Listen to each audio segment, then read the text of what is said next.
Iba na yung mga topics namin ngayon. Oh, dati nakailang baso ka. Tapos ka Nakailang eh. tapos ka umuwi. Ngayon, iba na. Mas Nakailang malalim. padede ka. Ganyan. Ano nung bagong tricks?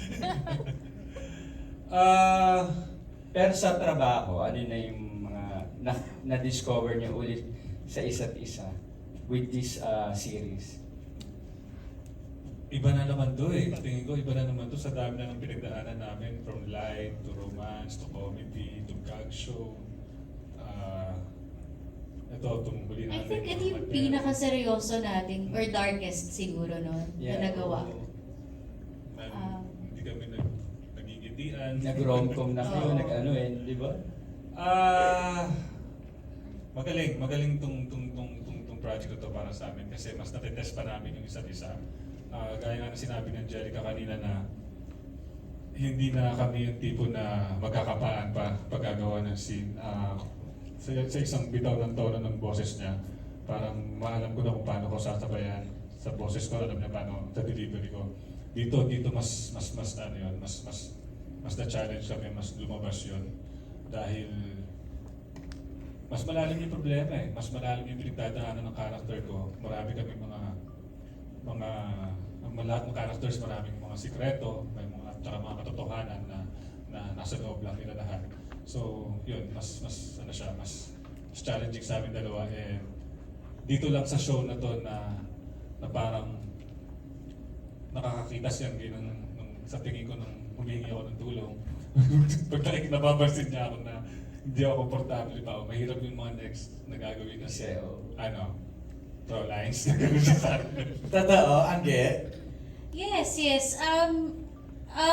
Siyempre, team kayo, di ba? Hindi lang sa amin, sa buong cast naman din, ganun. Alam mo kung ano yung mga mahihirap na eksena. And, actually, oo nga, parang ito yung first time, o hindi naman first time, hindi. May mga ganun naman kami. Pag alam namin na medyo crucial yung mga eksena, binibigyan namin ng space yung isa't isa, and then kapag ready na, then tsaka ko lang, parang ganun yung rapport namin dala. I would usually approach kung, ready ka na? Parang, ready ka na ba mag-throw lines, pag-usapan kung ano yung mga parang saan to papunta, ganyan.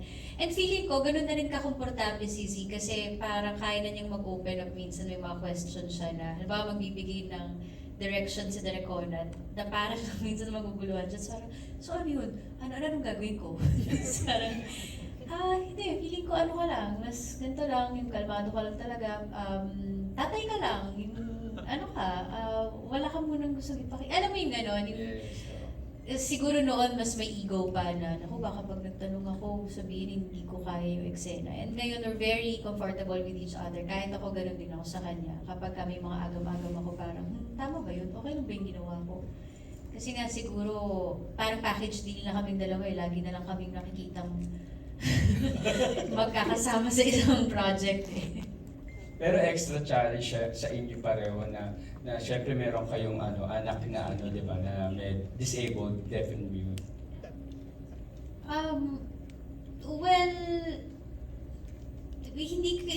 Siguro sa amin dahil nga masayahin kaming tao, hindi namin siya tinitignan negatively or hindi namin tinitignan, oh my God, ang hirap nito, hindi ganun. Mas asaran, mas bilangan kami ng mga halimbawa ng sign language sa isang araw, ganun. Yung nagbakal sa sign Ito, language. nagbabakal sa sign language. So, ginagawa namin magaan yung mga trabaho namin dahil mabigat siya and medyo may pagka-dark nga siya. Kaya hindi kami pwedeng magpalamon doon sa mga hirap na challenges na binibigay sa amin araw-araw. Okay, thank you. Z, may sasabihin ka pa? Thank you, Si and Angelica. For my last question kay Mucha sa kay Sijan. Ayan, syempre kinalakihan nyo na yung paggawa ng yung pag-arte, di ba? Paggawa ng teleserye na series. Nacha-challenge pa ba kayo sa roles na binibigay sa inyo? And ano yung challenge nyo rito sa series na ito? Lalo na kay Sijan na after magkaroon ng kapatid na may Down syndrome sa I'm Perfect, ngayon naman deaf and mute yung kapatid. Salamat po sa question na yun. Before we proceed lang, Zijan, no? Ang sabi nila, Gulat ako. sorry, ang sabi kasi ng ating mga friends from FSL, deaf lang daw. Yes, Let's po, just deaf. use the deaf. Wala po. Okay. Mute. Kasi Oo. they can talk po talaga. Oo, so Okay. deaf lang. That's... Thank you, Glenn. Oo. Zijan, go ahead. Ito po, kakaiba siya dahil yun first time ko rin pong gumanap ng ganito na kuya ng isang deaf person. At medyo challenging po siya kasi hindi naman po ako marunong mag-sign language. So nagkaroon din po kami ng session for FSL. At yung challenging part din po doon hindi po namin inaral literal yung FSL, pero yung particular lines lang namin talaga yung ginagawa namin. So medyo challenging siya kasi katulad nga po nung sabi ni Ate Angge kanina, nagbabakil pa ako sa... Paano yung bakil? Paano yung bakil sa sign language? Explain. Dapat po kasi... Okay. Parang ganun yung ginawa ko. Ano yung sabihin nun, Angge? Ano yung sabihin Namali nun? po ako ng sign. Parang huwag kang mag-alala sa akin. Okay. Oo, parang ganun. Sabi, Huwag. Ganun po yung nagawa ko, na-shuffle ko po siya.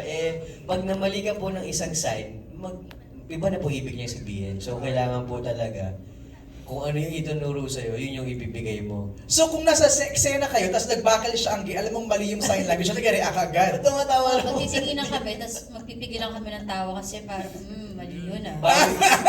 Bawi na lang sa wide shot. Kasi, oo, well, kailangan kasi alam namin yung sign ng isa't isa eh, kahit Okay. na hindi mo memorize, at least may base, kailangan, actually parang kailangan naiintindihan mo talaga yung Correct. sinasabi nila Oo. kasi that's your cue and that's your understanding. Kailangan, yun yung sinasabi niya, kailangan nagre-register yun sa mata mo, di ba? Tama. And sa ano mo. So, pag mali yung Nagtingin na lang kami ni Mutiana, ha? Parang mali yun. Nagpipigil na kami. ng So who tawa. calls the shot na parang cut, mali, direct, paano mo nalalaman? Yung FSL team Sila, po na nakabantay sabihin ang nila final na ano. mali yung sign, Hindi so sabi. ulitin po. Okay. From the FSL team. Yes po. Sino yung nagsasabi? Sila po. Z, anong experience mo dyan sa pagbabakal ni Z dyan? Hindi ko alam kasi one take ako lagi pag... Wow! Si ano po, si Never Wrong. Sanjo is never wrong. Never Wrong po si Kuya Z. Talaga? Kahit po magbakal siya, technical pa rin yun. Technical problem pa rin yun. Wait, si Mutiana, you had to learn also. Yes po, pero actually may times na nalilito rin po talaga ako to the point na ang nababakal ko yung sarili kong lines. Kasi nagpo-focus ako mismo sa sign language. Nakita rin nila ate ang gets. Nakakunot to lang sila. Parang mama, papa yung sinabi niya. Hindi Pia at papa yung sinabi niya. Tapos ayun, pero masaya. Masaya Yeah. ako at the same time. Pero challenging. Kasi minsan natutulala ako pag nagsa-sign language si Katie. Right. Parang minsan, akala ko hindi pa tapos yung line niya. So nakaganyan lang ako. Tapos na siya, ako na. Okay. Sign language din naman ako. Oo. Pero masaya. Si sabi ni Zanjo, siya ang never wrong. Si Katie, perfect ka din. Since lahat naman po tayo alam na everybody is not perfect. Sometimes I also make mistakes din po. Pero do you agree that your dad here is the perfect pagdating sa sign language? I think so. Wow! Anong rating mo kay Z dyan? Oy, ayusin mo Ayusin mo yan. Out of 10. 1 to 10. 9.5. Nasuhulan. 9.5. Glenn. That's all. That's all. Thank you very much and Salamat congratulations sa cast and team. Maraming salamat, Glenn. Let me go to Joem. Joem, you're so nosy. Yung character mo dito, grabe. Parang, actually, naiirita na ako. Ba't lahat lang ito tinitignan lahat? Parang paano mo binuo yung ganong klaseng character na even yung reaction ni Ralph, the waiter in the restaurant, pinansin mo. Hindi, tulog lang talaga ako pag nakatitig ako. No, sinet namin ni Direk Onan talaga yun na brooding, to the point na yung tingin ni Detective Cortez, medyo parang nakaka-invade na ng privacy ng tao. Na natatakot siya, hindi niya alam yung gagawin. So sinet talaga namin ni Direk Onan doon. Hindi ko lang alam na gano'n palang kalapit yung power shot niya. Ang lapit! Sobrang lapit, oo. Extreme na Sobrang extreme. pala. So, yun, masaya naman ako na kung ano yung naset naming character for Detective Cortez. Nakakuha naman ngayon sa mga shots and sa story. Saka ang ganda ng tinginan nyo ni Charmaine Suarez, ha? I mean, in a dramatic good way na parang, di ba, pati siya napapansin niya na napaka-nosy mo, Yes. di ba?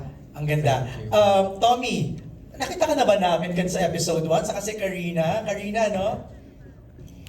Yes po, ako mga episode, mga 4 and 5 pa po, si Jem ang aking character, or 3. Two. Or 3. Meron ka ng two. Mga konting appearances sa 2 or 3, pero nasa middle parts pa ako ng episodes namin. Pero, ayun, working with Direk Onat again, kasi from MMK, eto na yung sumunod naming project together. Grabe talaga, ang hirap ba? Did you have to Oo. learn sign language also?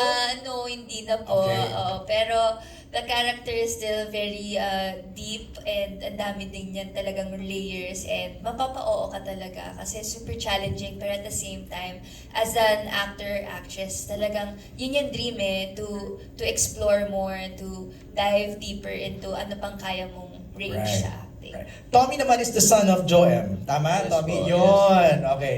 So, gano'n naman ka-intense ang character mo dito? Kasi parang pahapyaw lang yung kanina eh. Yun, parang yung kay Karina din po. I think sa bandang gitna, dun mas ma-explore yung art ng characters niya at kung bakit nga siya nandito at bakit sinama siya sa story.